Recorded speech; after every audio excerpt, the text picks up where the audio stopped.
I have some announcements this morning. Don't forget, exam 3 is on December 9th. I'm sorry, November 9th, sorry.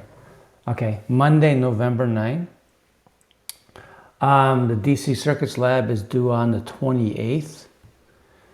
You have a worksheet due tonight, and then there's going to be another one due next Monday. And I will try to get those graded right away so you can use them to study for the exam. And then your next web assign is due on Friday. So this is not a long chapter. Chapter 30, we're going to be calculating, well, we're going to be looking at sources of magnetic fields, but the focus will be on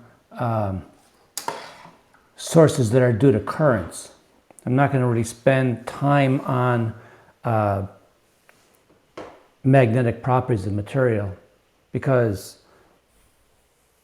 magnetic fields are also due to the spin, electron spin in the material. And we just don't have enough time to go through that. Okay. So before I get started, do you all have any questions?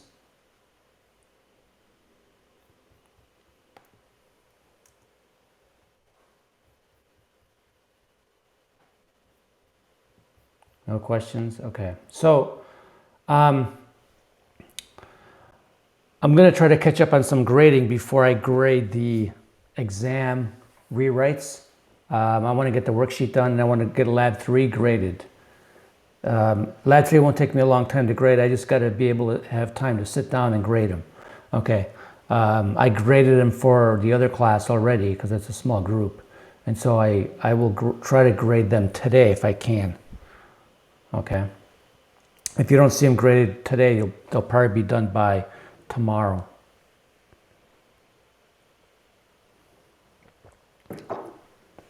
And has the DC Circuits Lab gone okay? Because I know some people had some issues with blown fuses and things like that.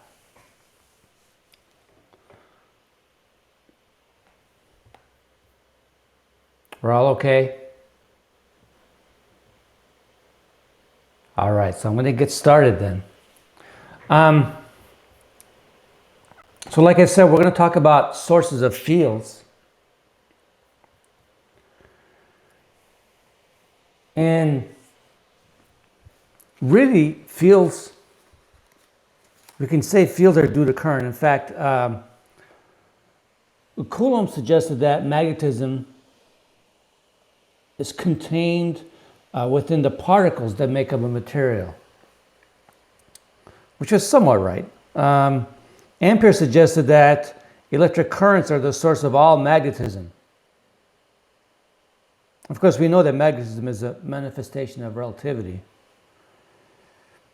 And really, there are two sources of magnetic fields. One is moving charges, currents, and the other one has to do with the spin of the electrons. The spin of the electron causes it to act like a magnet. And so when a bunch of the spins are all aligned, you can get a magnet. For example, in iron has what are called domains, which are groups of electron spins that are oriented in a particular way. And if you get all the domains aligned, then you get a magnet, a permanent magnet. Okay. We're not going to be focusing on describing permanent magnets. We're going to be focusing on magnetic fields due to currents. And so we're going to look at the Biot-Savart law. So I guess the one question is, is there evidence? Is there evidence that magnetic fields produce a current? I'm sorry, currents produce a magnetic field. And so I want to demonstrate that to you. Okay. So I have an extra camera, but in order for me to use the extra camera, I have to unplug the microphone. Okay. So just give me a second here.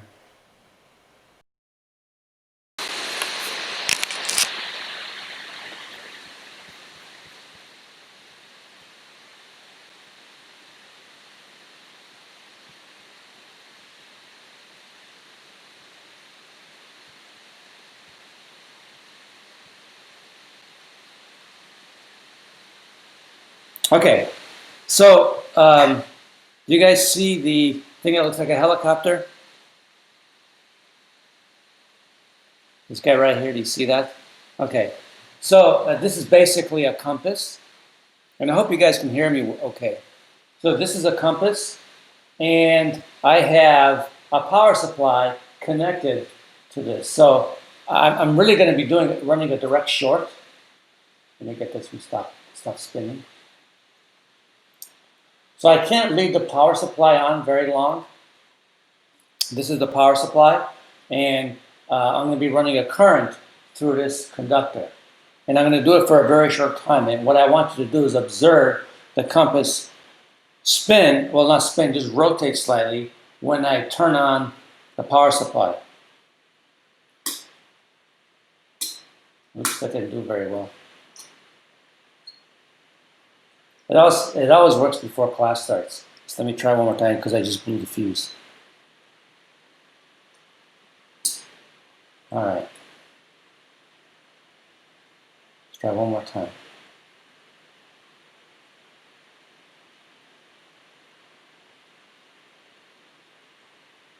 So it wants to rotate the other way. Okay, so that I couldn't get it to work. So I came prepared with a different demo. I have a cup here.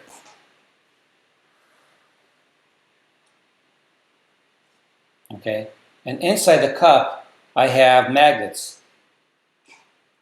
And then I have this coil. And what I'm going to do is, to make things a little bit easier for me, I'm going to connect my power supply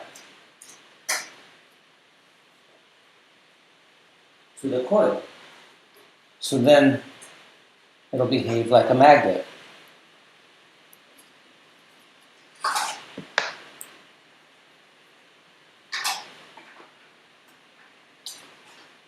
By the way, the magnets in this cup, they're neodymium magnets. They're pretty powerful. You'd be surprised how strong they are. They're actually very hard to pull apart. Okay.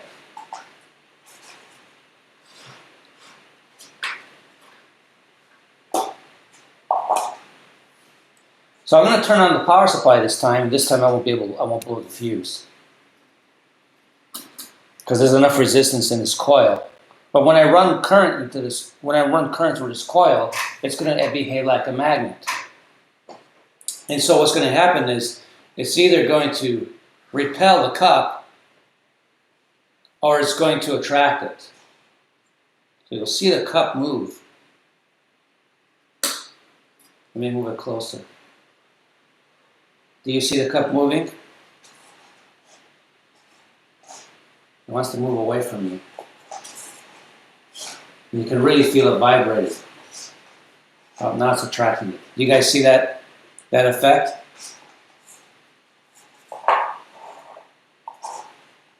Push. Oops. You can see it's trying to push away the cup. Okay, and that's because of the current running through this coil. Okay. Were you guys able to see that okay? Okay. All right, so I'm going to remove this camera. I'll go back to I plugged my microphone back in because this microphone's better.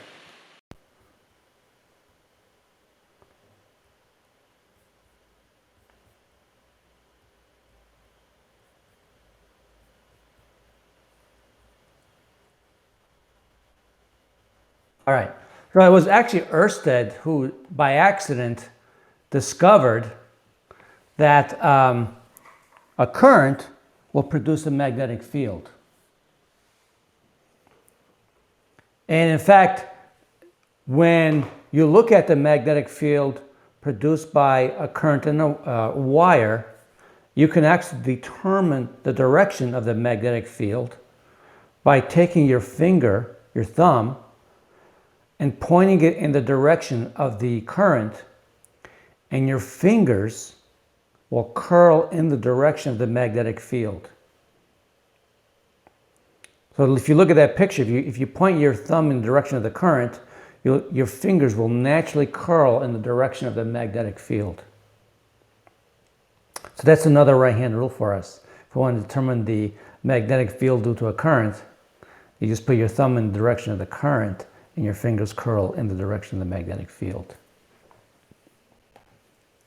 Now, Biot and Savart, they conducted experiments to study the magnetic field due to a wire of an infinitesimal length. So you see in the figure, they're looking at some arbitrary current due to a wire. They're looking at a small element of the wire, and they want to look at the magnetic field produced by the small element of the wire at point P. The unit vector r hat goes from the source of the field to the point at which the field is to be determined. And what they discovered was that the magnetic field is perpendicular to both ds and r hat. What does that tell you right away? If the magnetic field is perpendicular to both ds and r hat, what is that going to tell you? What kind of operation is that going to involve? From vector analysis. Yeah, it's going to involve a cross product. The dB then, they also determine it to be proportional to 1 over r squared, where r is the magnitude of the vector that points from the source of the field to the point at which the field is calculated. And dB is also proportional to the current, ds, and the angle between ds and r. In fact, you can write an expression for dB, and it's written in that form. So let me write this down on the board and talk about it. This is the Biot-Savart law. The Biot-Savart law allows you to determine the magnetic field produced by some current-carrying wire. And it could be of any geometry. And this could be generalized for a thick wire. One can always generalize this for a thick wire. We're not going to do that in this class. So you'll see the term that's used a lot is filamentary. Filamentary means just a thin wire. So let me write that down.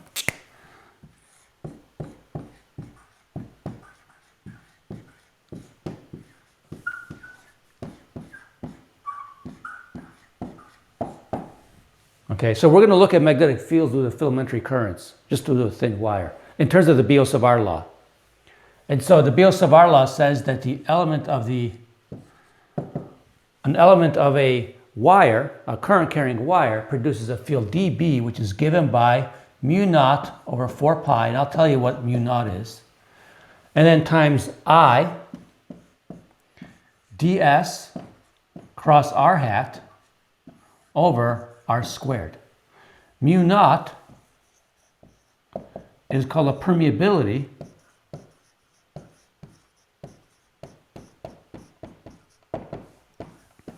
of free space.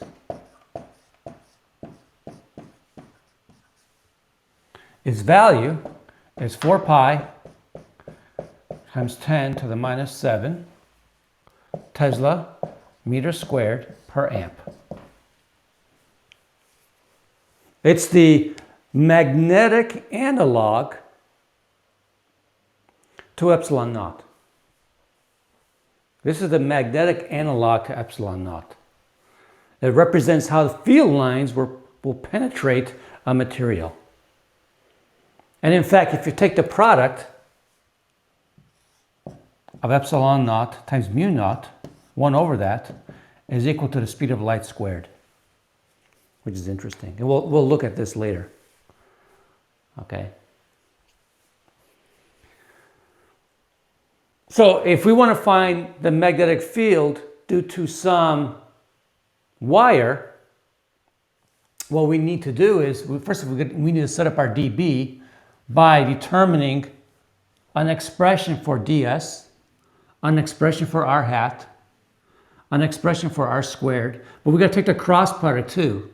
Right, we got to take the cross product of these two before we can actually integrate.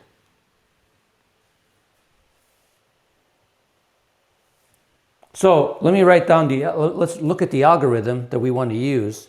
And the worksheet I created for you folks has you go in the process, in the order in terms of what you should do in solving these problems. Okay?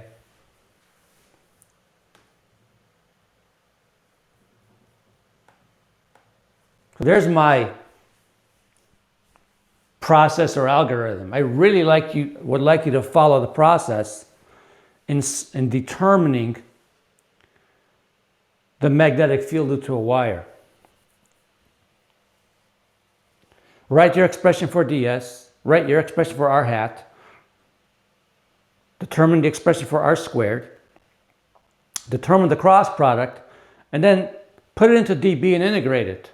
Now, there's going to be problems where there's going to be symmetry, and when you calculate ds cross r hat, you can probably figure out what the answer is going to be right away. In fact, the first example I'm going to do, you can figure out ds cross r hat is right away. Because r hat is a unit vector, the magnitude of ds cross r hat is just going to be whatever the magnitude of ds is, because r hat's a unit vector. Okay? And when you do the cross product, maybe when you integrate all the way around, you get a simple result. Okay, and symmetry will allow you to see that right away. So let me write this down. Let me write down a little algorithm or process. And you see it on an exam, for example, when I tell you, when you have a hard time solving a problem like these, I tell you follow the process. I do this a lot in my classes, even in Physics 105. I give students a process because I know the problems are a little challenging, so I tell them follow a process for solving these because they're all the same except for geometry.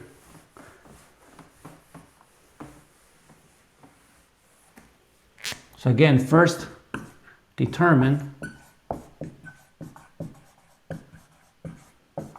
ds, then determine your r hat. Third one then is determine r squared.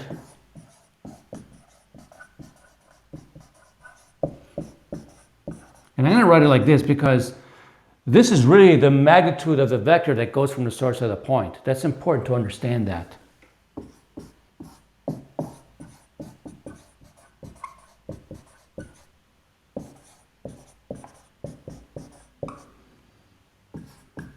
And then integrate.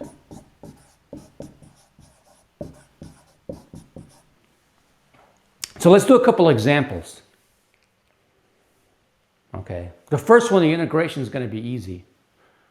The second one will not, but I like doing the integral for the second one. So I will go through the integration. What is the r? The orange r you're talking about, Morgan? Yeah, that's the unit vector. And if you look at the bottom, I don't know if you can see at the bottom of the bottom left-hand corner, so the red implies unit vector. It's the unit vector that goes from the source of the field to the point at which you're calculating the field. The same definition as what we use for electric fields. So for example, let me move back a slide, one slide. Slides. So here's our current. Here's our point P. The unit vector that goes from ds to P is r hat. So it's the same definition as we used for electric fields. Is that okay?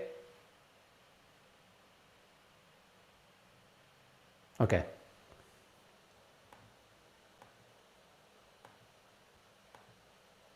So let's do a problem, and I'm going to apologize. I'm going to apologize ahead of time. I chose a funky coordinate system for this problem, and I still haven't fixed it. So let's take a look at it again. My coordinate system is kind of weird. Okay, x comes r towards us. It still is a right-handed coordinate system.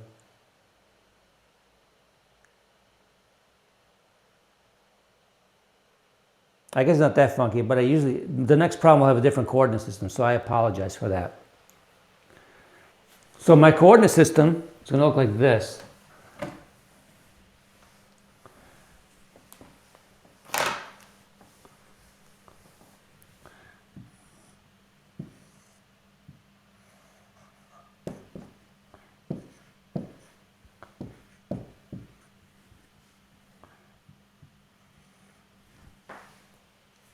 Okay, so we have a filamentary current in the shape of a circle. Yeah, the process is right here.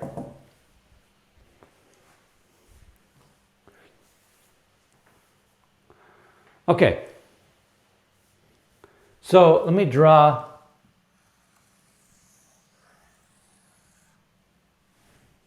my coordinate system too.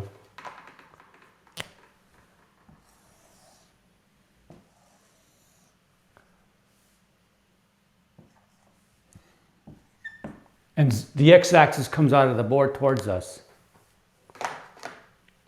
Okay. I want to know the magnetic field at the center there.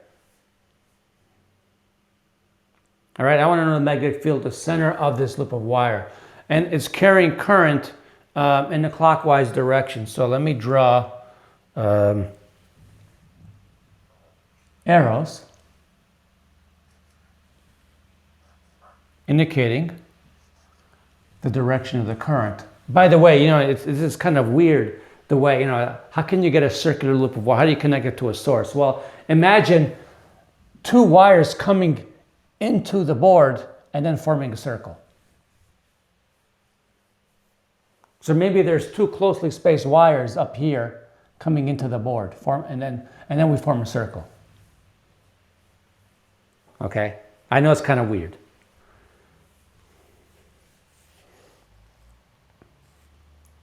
So I want to determine my ds, my r hat, and my r squared. Oops.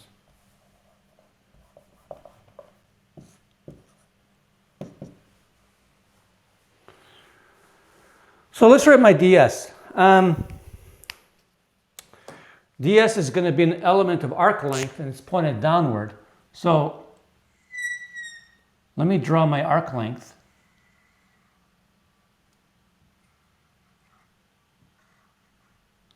That spans a d phi. We call the angle phi. This angle's theta.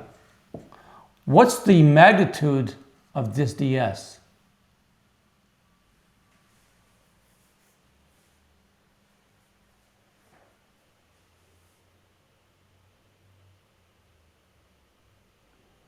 What do you think the magnitude of ds is? It's an element of an arc length.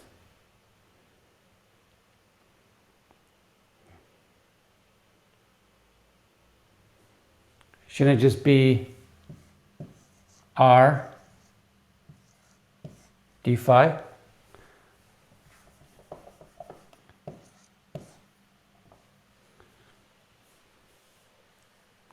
So the direction is going to be tangent at this point. So that's the direction of ds.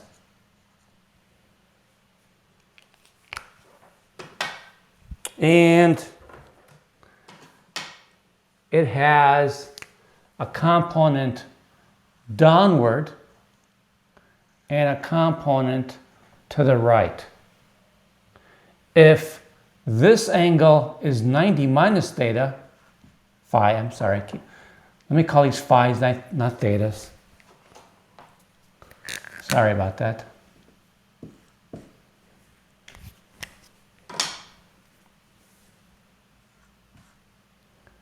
This is phi. Then the unit vector associated with ds, the x component is going to be, not the x component, but the y component is going to be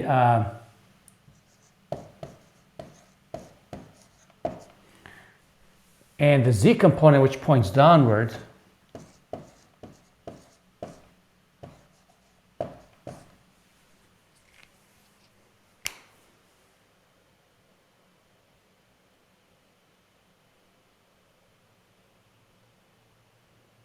are we okay? Sorry if I'm going too fast.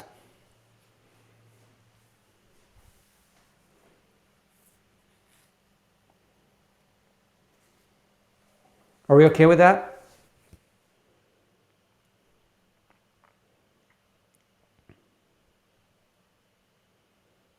Okay. Now, the unit vector r hat. R hat points from the source to the point in which you're calculating the field. So, let me use blue.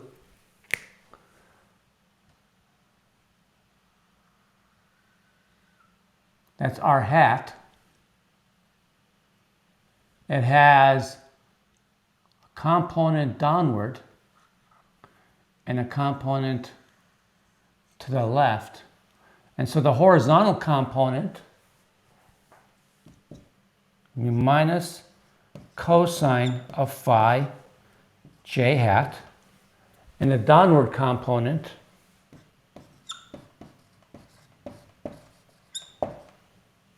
minus sine of phi k hat. And r squared, what's r squared? What is this?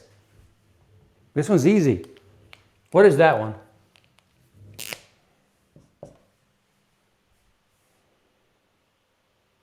Anybody? The distance from here to here is the same all the way around the circle. What is that? It is r. Well, r, yeah, r, but it's the distance squared then is r squared. So we have everything. All I got to do is the cross product. Look, ds cross r hat is easy for this one. When you do this cross product, you have this unit vector and this thing here. This is not going to change in magnitude. If I use the right-hand rule,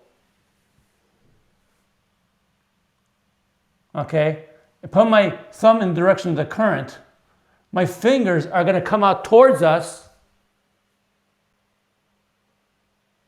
all the way around the loop. So I predict that ds cross r hat is going to be this value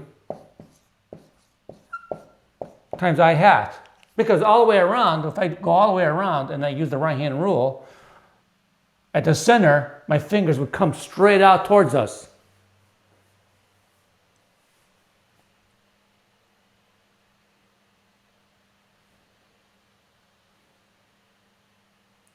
Why are you saying negative?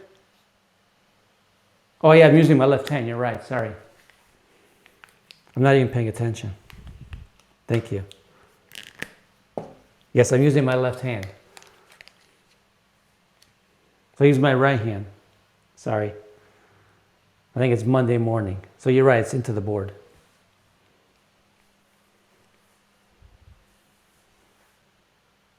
Okay.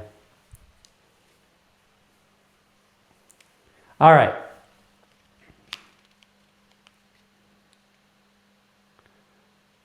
Let's actually calculate the cross product then, just to show that this is correct.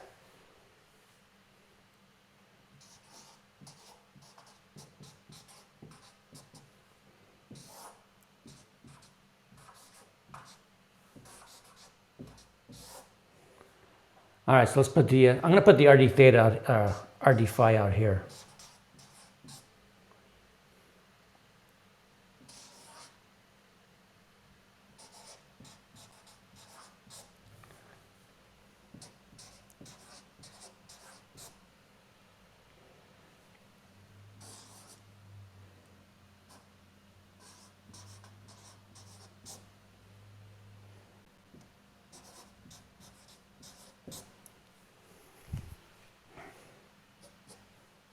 So when I evaluate this, Obviously, you see the x component will be 0, right? Because if you go, I'm sorry, not the x component, the y component will be 0. The z component will be 0 because you have this. But then the x component will be minus sine squared theta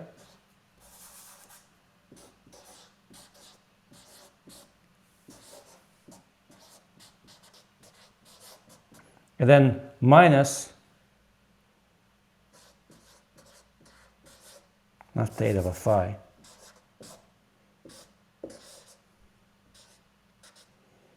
And you get minus r d phi I hat. So yeah, thanks Morgan for pointing out my silly error with the left hand.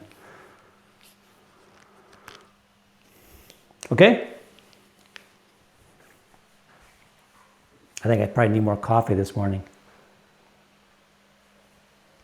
All right. So we have that. So we have ds cross r hat. So basically we can put everything together. So let me come over here. I'll just come down here. Use the Biot-Savart law. Then I have I, then ds cross r hat.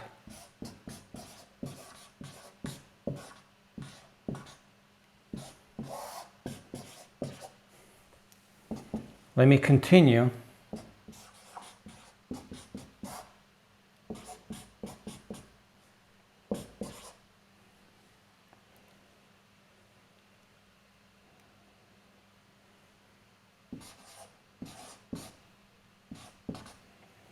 And so B then is the integral. Well, first of all,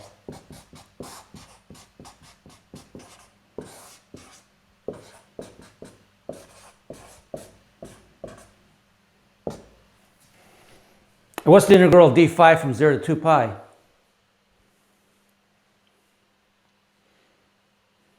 This just gives me 2 pi, right? So the magnetic field for the loop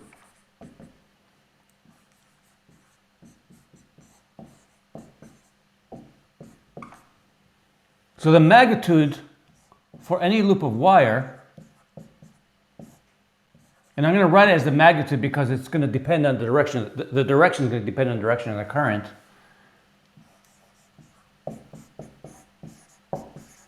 Is that.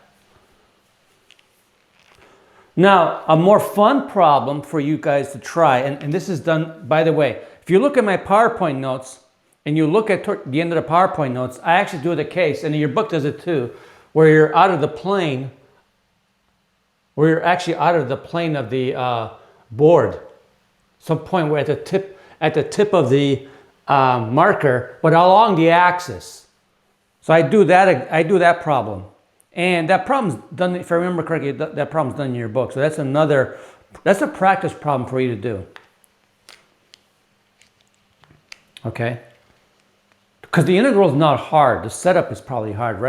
Figuring out ds cross r hat. That's really the hardest part of the problem, is getting to this point. So you might want to practice the case where you're out of the plane of the board. The integral, again, is not going to be hard. The integral is still going to be, you're integrating d phi from 0 to 2 pi. So you really should try that problem. Okay? I have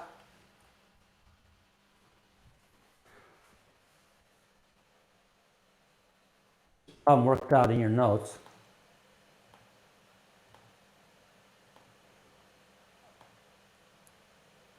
Okay, so if you want to review, you can either review the video or the notes. This is completely solved.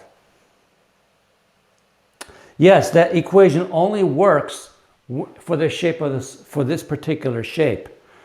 If you have a different shape, then your ds is going to be different and your r hat's going to be different. Isn't that true? Yeah, so this only depends on this loop of wire, and I only wrote it in terms of the magnitude because of the fact that the current could be going clockwise or counterclockwise. And in fact, it only works at the center of the loop. You should be able to do it along the axis of the loop. Yeah, it's only for the center, but you should also learn how to do it along the axis, outside the plane of the loop. So you might be thinking, why can't we do, let's say, a point over here? And you guys will probably have no problem setting it up. You can do the one over here. All you're going to be able to do is set it up, and that's it. Because you won't be able to evaluate the integral. You won't be able to do it analytically. You won't be able to see a function. You won't be able to do an integral. You won't get a function out of it that you're familiar with. Okay, there are some advanced techniques that you can use. You set up the integral, and then you can expand your denominator in some kind of series, and then evaluate the integral. But then the integral is going to be a series. The evaluating the integral is going to just give you a series. Okay. But you won't get an analytical solution. So you can only do anything at the center or along the axis. And like I said, you should really try practicing by doing the one along the axis. Because this is the hard part, writing your ds and your r hat. Once you get then that the integral is easy, you're going to get another integral like this. Okay, so I want to do another geometry.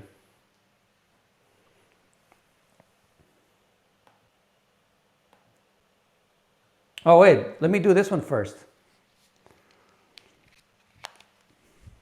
What if we do that one? What if you were told to calculate the magnetic field due to that section of wire, 60 degrees? How would that problem change compared to this one?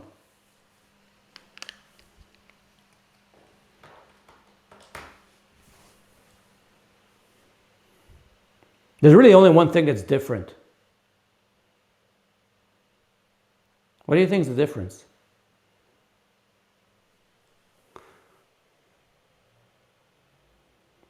Well, our hat's still the same because the current's still clockwise. Yeah, the bounds of integration are different. So in this particular example, you're going to integrate from 0 to pi over 3. And so you basically have 1/6 of the circle, right? Isn't that just 1/6 of the circle? Which means that you're going to have 1/6 of this value. So B would end up being this.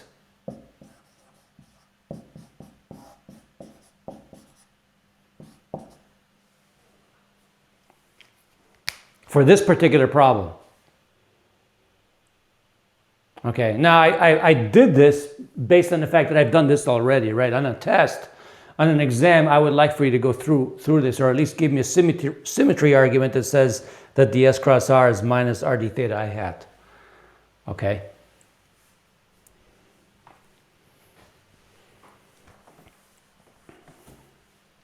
All right, let's do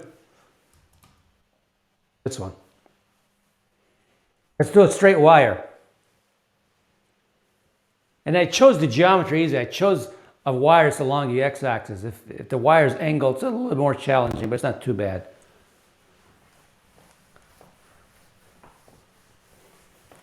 In fact, for this one, finding your ds and r hats are really easy. This time the integrals will be more challenging, so I'm actually going to go through the integral.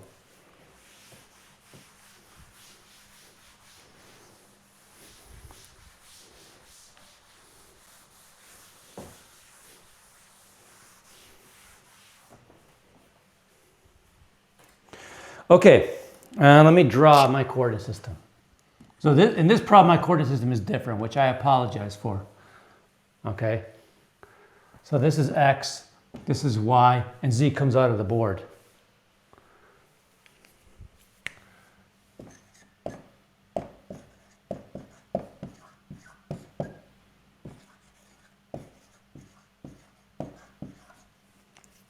So let me draw the wire. Actually, let me draw it in green.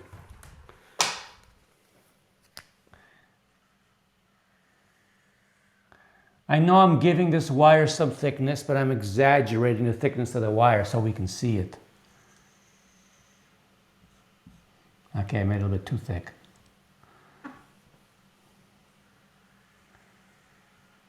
Okay, that's whatever. So that's my wire. And I'm calculating the field at point P, up there. My element of ds is that my element of current is ds there. And that points in the x direction. So writing my ds is very easy for this particular problem.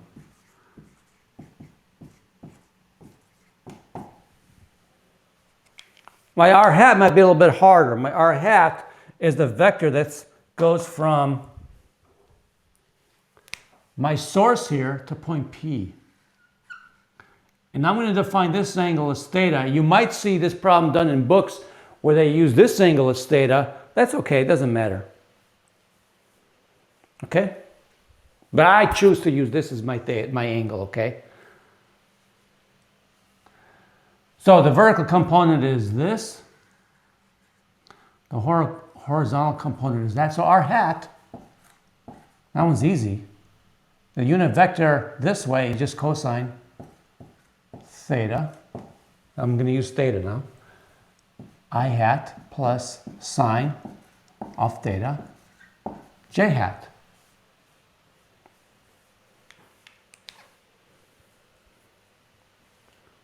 What's my r squared?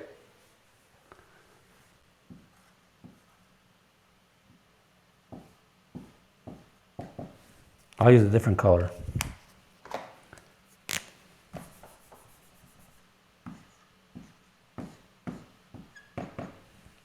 Well, it's going to be, this is r squared. This is the vector that goes from the source to the point. It's going to be this distance d squared plus whatever this distance is.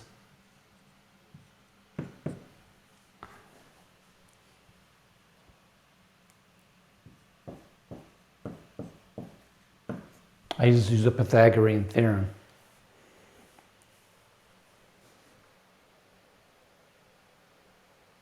How does r hat change when you cross the origin? R hat, the angle is going to be bigger than 90.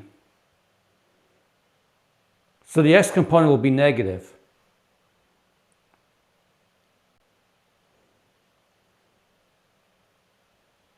Yeah, so let me draw the limits. Let me draw the limits of the angle limits that you see it in the picture. But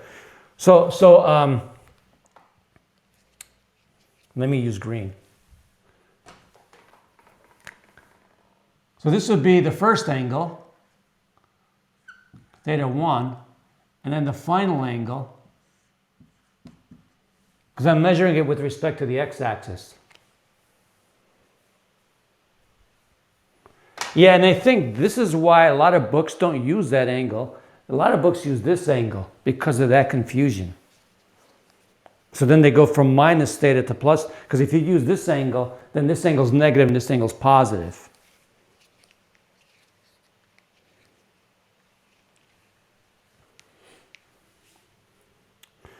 What's ds cross r hat?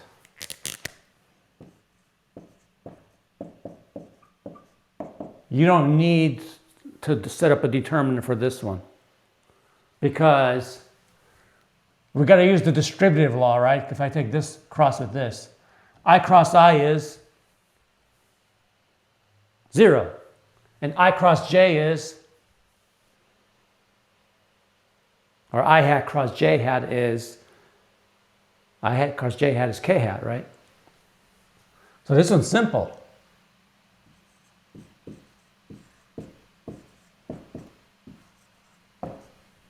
So let's put it together.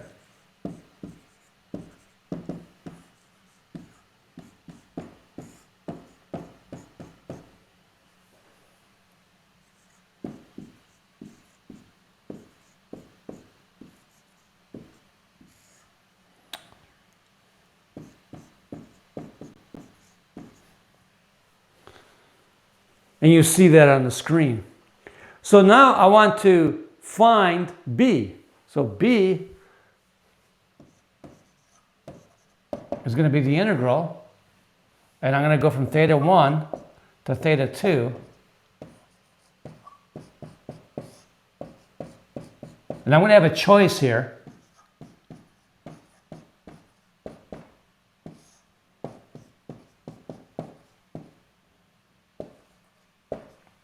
I'm going to have a choice to either write everything in terms of theta or write everything in terms of in terms of x's.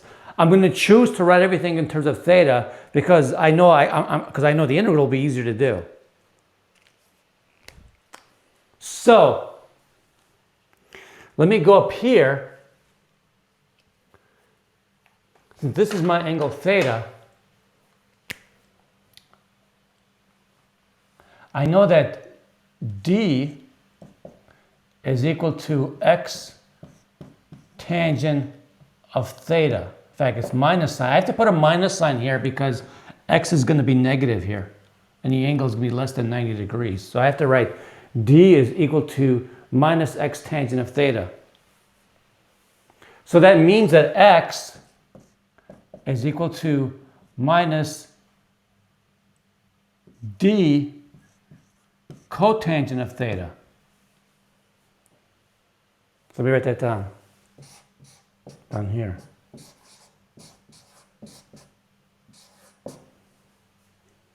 So what's dx? Because I got to write down what my dx is. What's dx? What's the derivative of cotangent?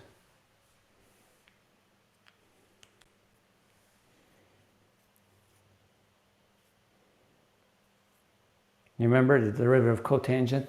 It's minus cosecant squared. But then the minuses cancel.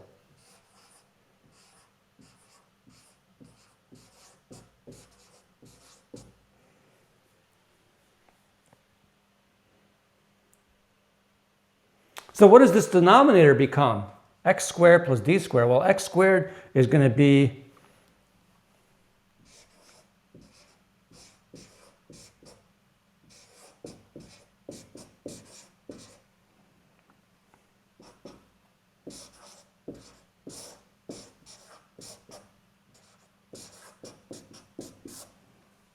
okay, so let's put this together.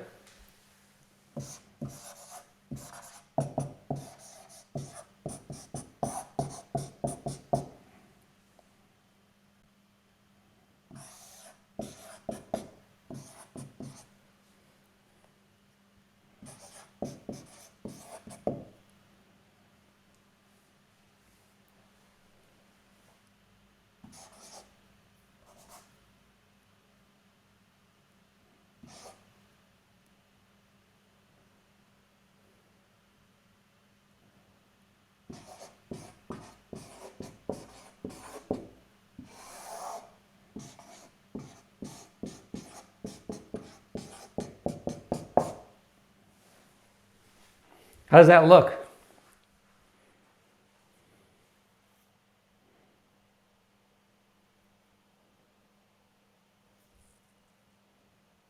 Oh, by the way, I have a d here and a d squared here, so maybe I can simplify it. Let me put a d here. How does that look so far?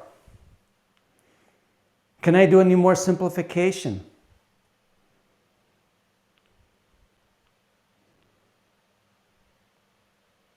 You bet I can. I can simplify this. What is this equal to? Yeah, you know, do you remember sine squared theta plus cosine squared theta equals 1? Let's divide both sides by sine squared theta.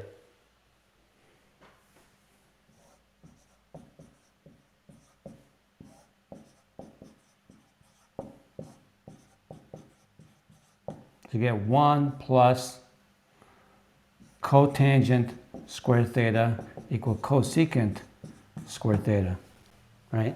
That's how you derive all of them. You just write sine squared theta plus cosine squared theta equal 1, and then you just divide by one of the trig functions. You can get all the other ones. Did I drop a K hat? Sorry, gosh, thank you. So this is cosecant squared. So this cancels this.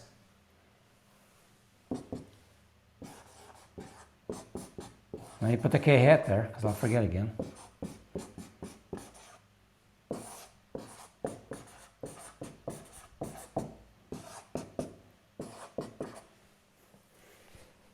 Now that integral is easy, right? Yeah, it's a lot more friendly. So what's the integral sine of theta?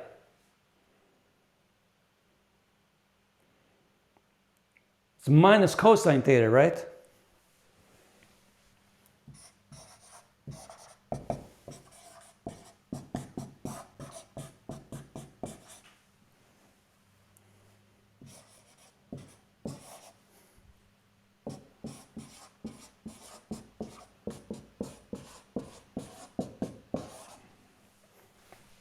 So that's the field due to a wire of some finite length.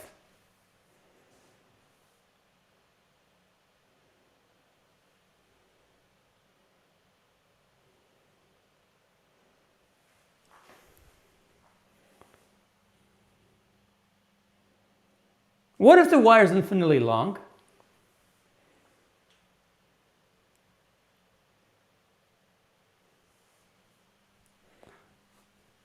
What if the wire is infinitely long?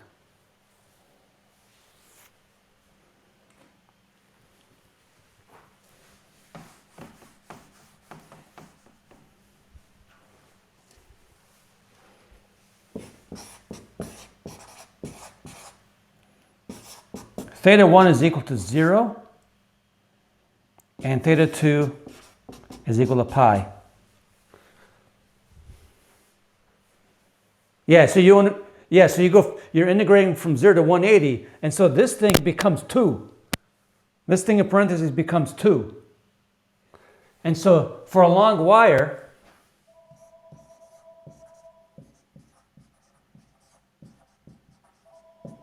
mu sub 0 I over 2 pi, and I'm just going to use R. And I meant, hold on a second. Let me rewrite that. I'm going to write the magnitude.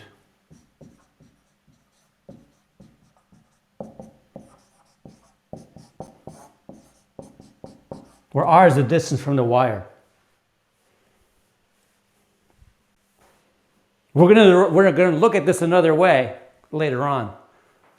Okay, so an infinitely long wire, this is the magnitude of the magnetic field. And use the right-hand rule to determine the direction. Okay. Because the magnetic field circulates, actually, for a long wire, the magnetic field lines just form perfect circles around the wire. Actually, pretty much for any size wire, it's formed perfect circles. Once you get to the edges here, then you get edge effects. But are we okay with this?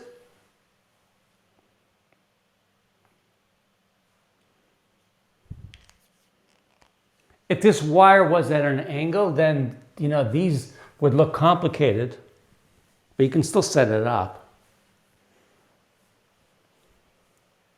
Yeah, the R is the distance to the wire. I changed the D to an R so I can do it in general.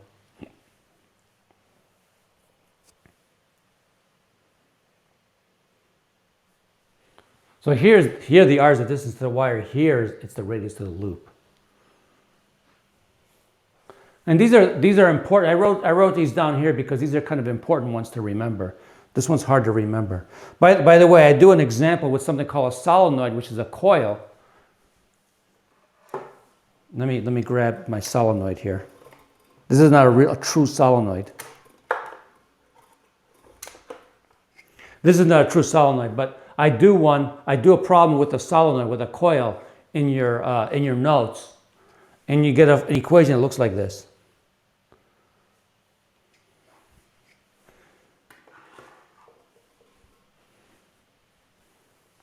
Why is D negative?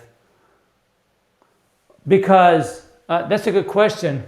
I put a minus sign here because x is going to be negative to the left of the origin. And then when you go to the right of the origin, the angle theta is going to be bigger than 90. Cosine of 90 is a negative number, but you know that x is positive, so I have to put a minus sign there. Okay. This is why a lot of textbooks use this angle, like I was saying before. Okay, they use that angle because you don't have to deal with that. But it's kind of interesting to do it this way. Okay?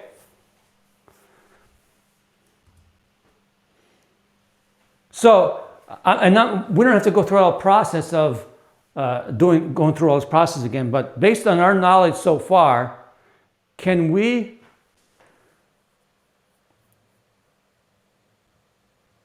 determine the magnetic field of those three wires combined? But I want to find the magnetic field at the center of that semicircular loop. Okay, so let me draw that one.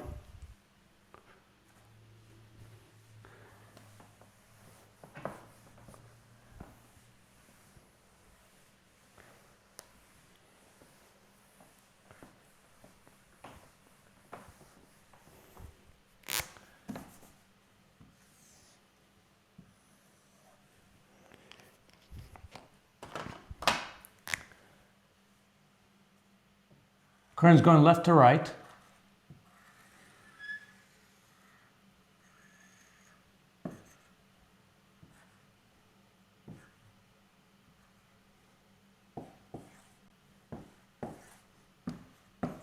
And here's my point P. I want to find the field there. What do you think? Let's just use our knowledge that we've used so far. I'm not going to go through this process. Just based on what we know so far, let's calculate this. What do you think?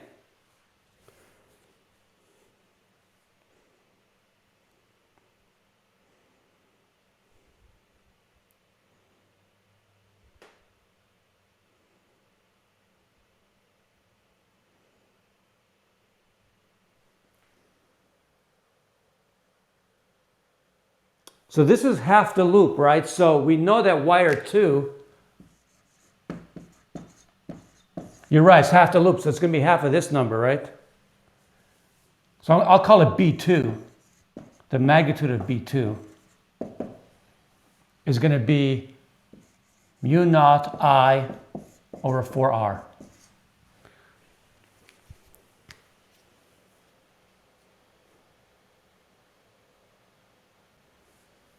And then you're saying this one and this one don't contribute because there's no perpendicular component. What do you mean by that? Like,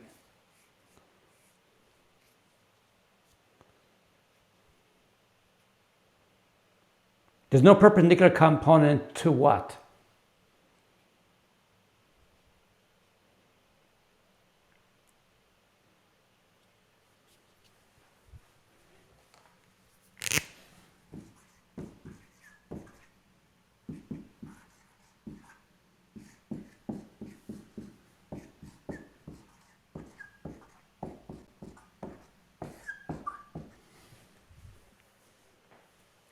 Yeah, this cross product is 0. Right, that's what I was trying to get you to say. But this cross product is 0. There's nothing perpendicular to ds and r because ds and r hat are in the same direction. The worksheet, one of the problems in the worksheet, that's what you'll see. In the problem, you'll see one of them where ds and r hat are parallel to each other and they won't contribute. So if ds and r hat are parallel to each other, that cross product is 0. That's what happens to 1 and 3.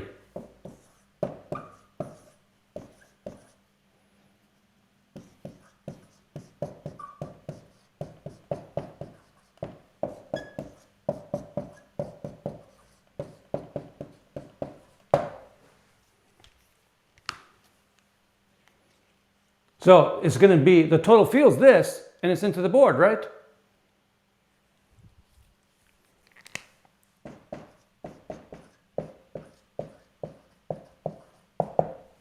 That's it, we're done. Yeah, both of these two are in the I-hat direction. So that's 0. Or I use my weird coordinate system again. I gotta fix my coordinate system in my example, sorry.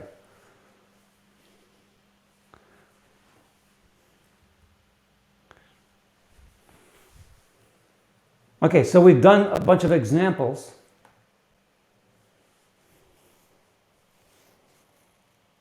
Now let's calculate forces. Suppose I have 2 parallel wires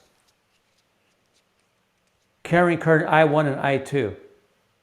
Let's say they're carrying current in the same direction. I want to calculate the force that one wire exerts on the other.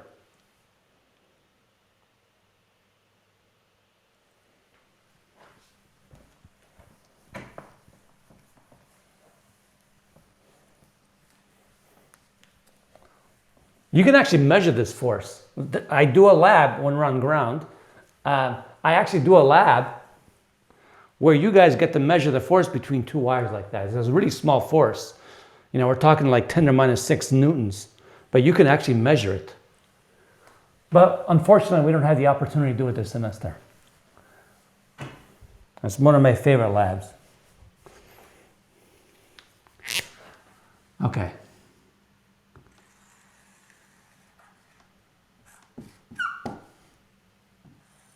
So we have 2 current carrying wires. Oops, I have I1, and I2 here. And let's say the distance between them is D.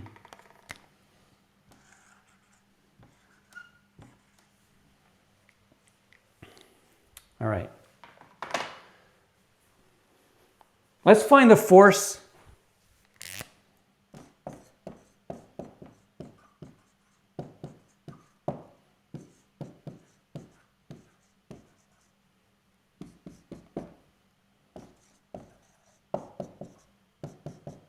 So let's find the force on this top wire due to the bottom wire. So we'll call this F, force on wire 1 due to 2.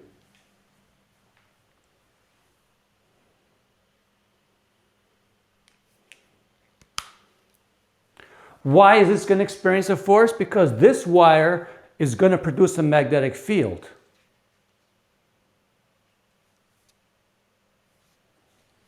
Let's use the right-hand rule to determine the magnetic field along here due to this guy.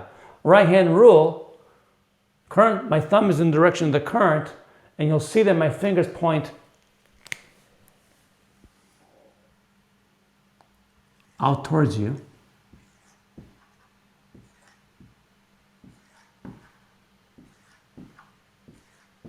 So the circle with the dot means out of the board, and then below this wire, the field is into the board.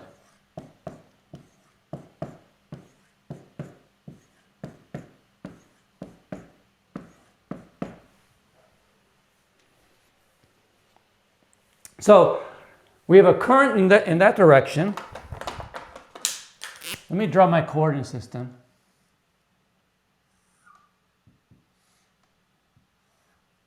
We have a current I in this direction. We have a magnetic field this way. And I'm going to use the right-hand rule.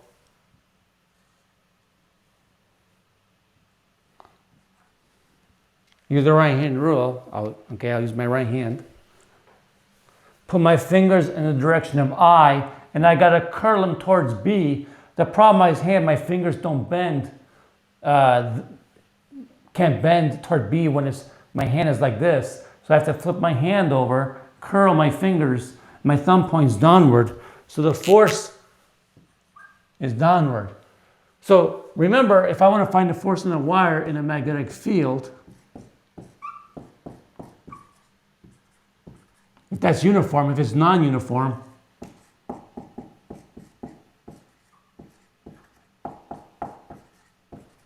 I got to use that. So the force is downward.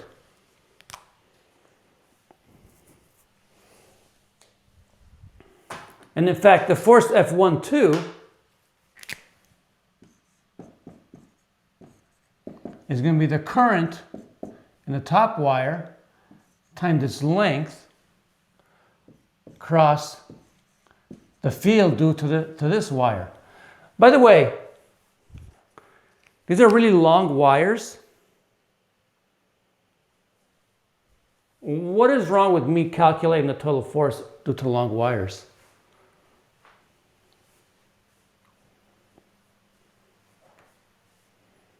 What's wrong with what I said?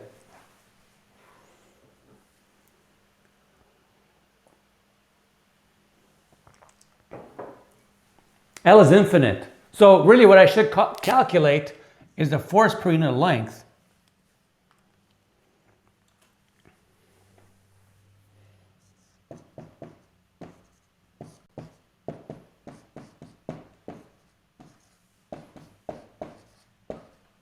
And why am I using this form of the force equation instead of that one?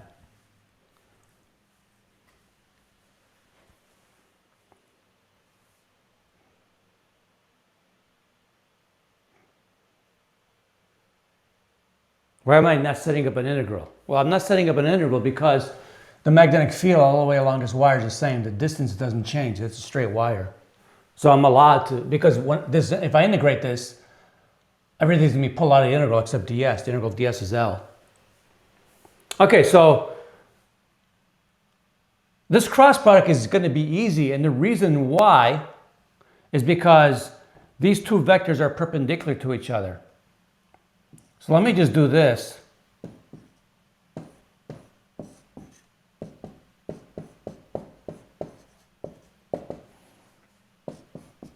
The field due to a long wire is given by this expression. The separation is d.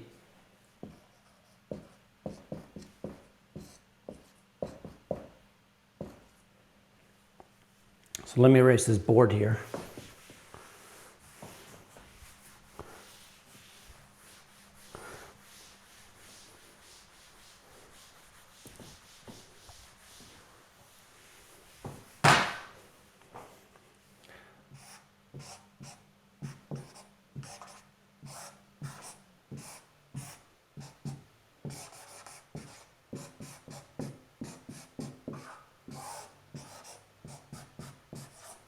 That's the force between the two wires.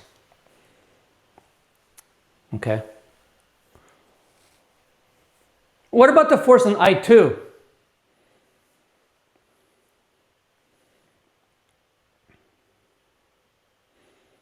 Do I have to work through it, or can we use some other principle to help us determine what is the direction of the force on I2? It's the same. The magnitude's the same. But is the force downward or upward?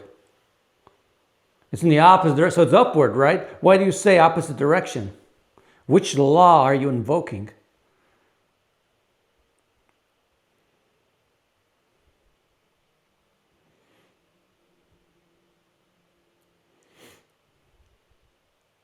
I mean, but you said opposite direction, so you've used a law of physics to answer that question. Which law is that? Yeah, for every reaction, there's an equal and opposite reaction. That's Newton's third law. Okay, so the force on I2 is upward. And you can actually prove it because, look, you have the current this way, the magnetic field on this wire is in the opposite direction. So when you do the cross product, you're going to get an upward force. So this force is upward, this force is downward. What if the currents are in opposite direction?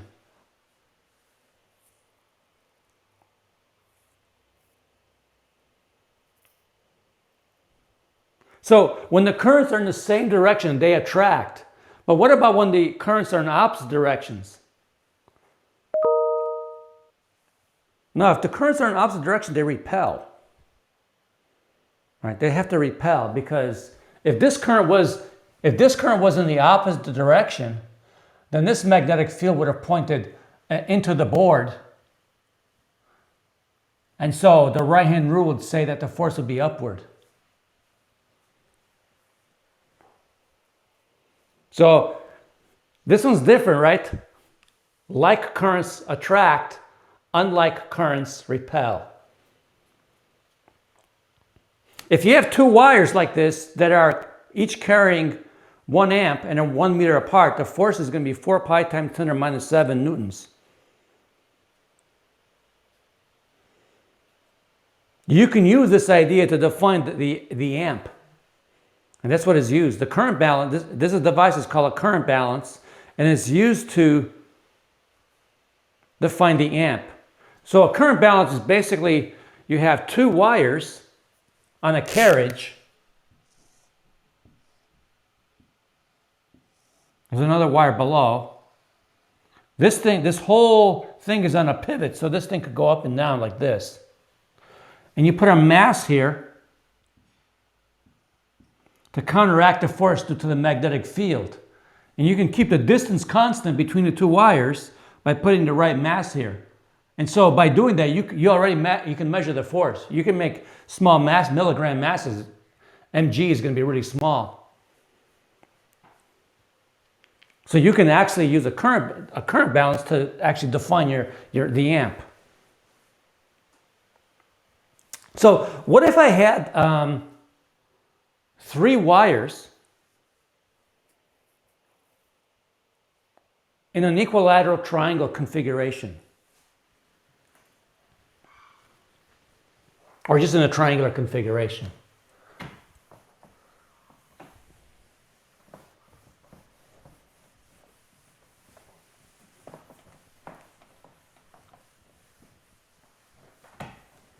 So let's say I have, I'm just making this up here, current into the board, current out of the board, current out of the board. I want to find the force on this object. What's the first thing I do? I want to find the force on this one due to these two. I'll make these the same.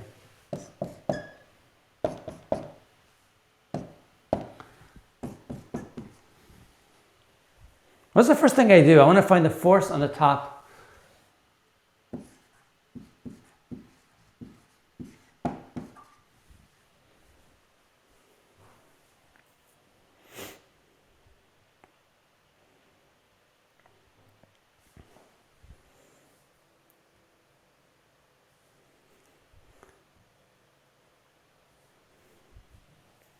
Superposition. Yeah, you're right, but I'm going to have to add forces. But what do I do before I add the forces?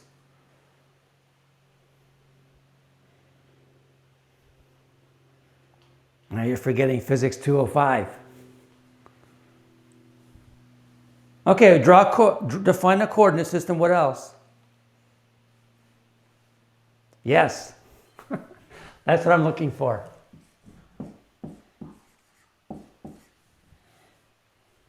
Anytime you have a force problem, you got to think of the free body diagram. Yeah, you got to draw your coordinate system too, right? Okay. So I'll put that down.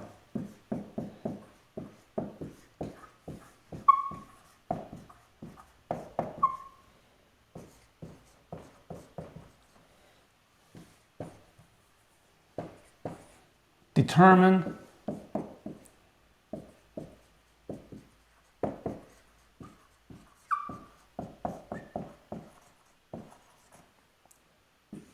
the magnitude of the forces, resolve forces,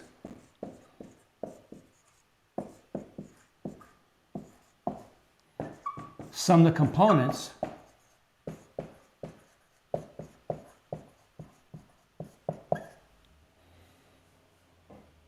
and then you know the last two, you use the Pythagorean theorem to find the magnitude of the force, and then the inverse tangent function to find the direction. Same thing as the electric field problems. So I'd have to draw a free body diagram. So would this guy be attracted to the bottom one or repelled from it? Right, they're in opposite directions, so you're going to have repulsion. And then you'll have repulsion between these two. And in fact, if these two currents are the same and this is an equilateral triangle, the net force will actually be upward.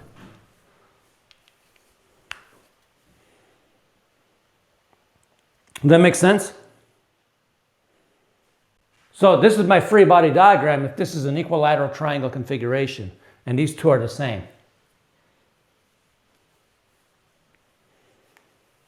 So it's the same problem as the Physics 205 problem. Once you've drawn a free body diagram, it's the same problem as the 205 problem. Or the electric field, the Coulomb's law problem. Same thing. No difference.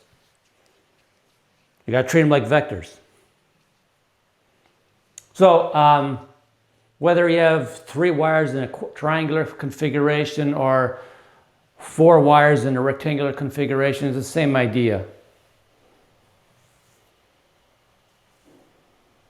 Or you might be asked, you have wire 1, wire 2. Where you can be asked, where, other than infinity, where is the force equal to 0? I'm sorry, not the force. Where's the field equal to 0? Or what does the force on the middle one do to the other 2? Those are a lot of questions, these are questions that can be asked.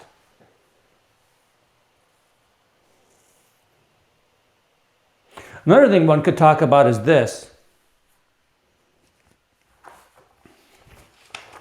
And I don't want to start the new material here. So, actually, I do have one more problem to do.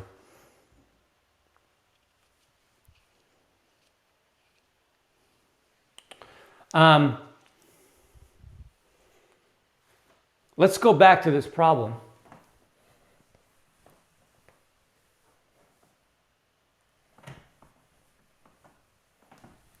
Since we have another minute, I can ask this question.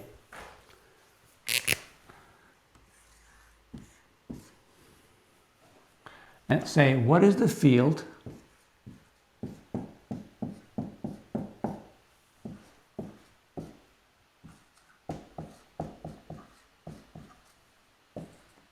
at the location of the wire on the lower right?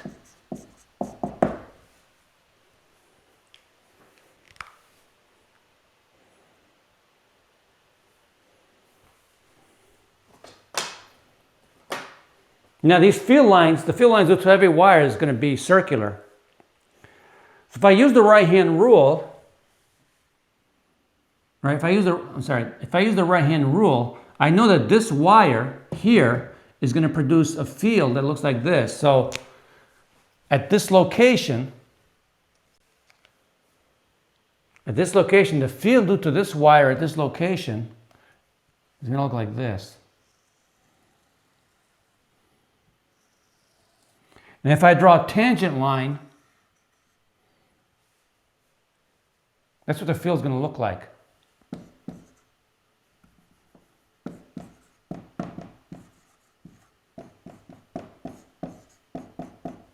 Let's call this distance L.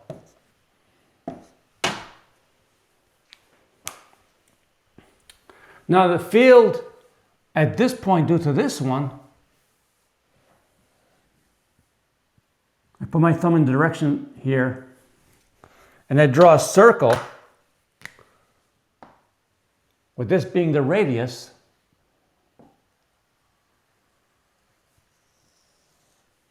The field is going to be tangent to the radius. And so then you have to find the x and y components of this guy.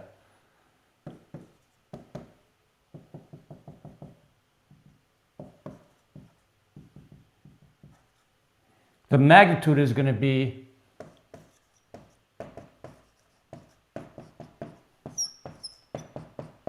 because this distance is L, but then this is going to have components determined by whatever this angle is.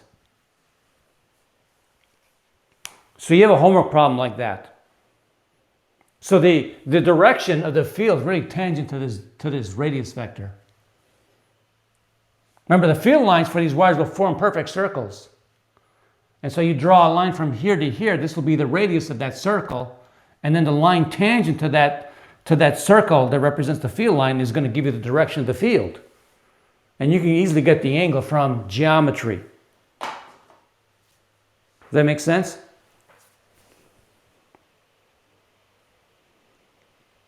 You'll have one in your homework. The math, the geometry is kind of easy. Everything forms a 90-degree angle. Okay, so I'm going to stop here. I'm a little bit over. I got to run to my next class. Okay. If you have questions, bring them on Wednesday. So actually I have one more force problem I'll do on Wednesday, and then I'll talk about Ampere's law. That's another way of calculating fields. So I need to stop because I got to go to my next class. So have a good day.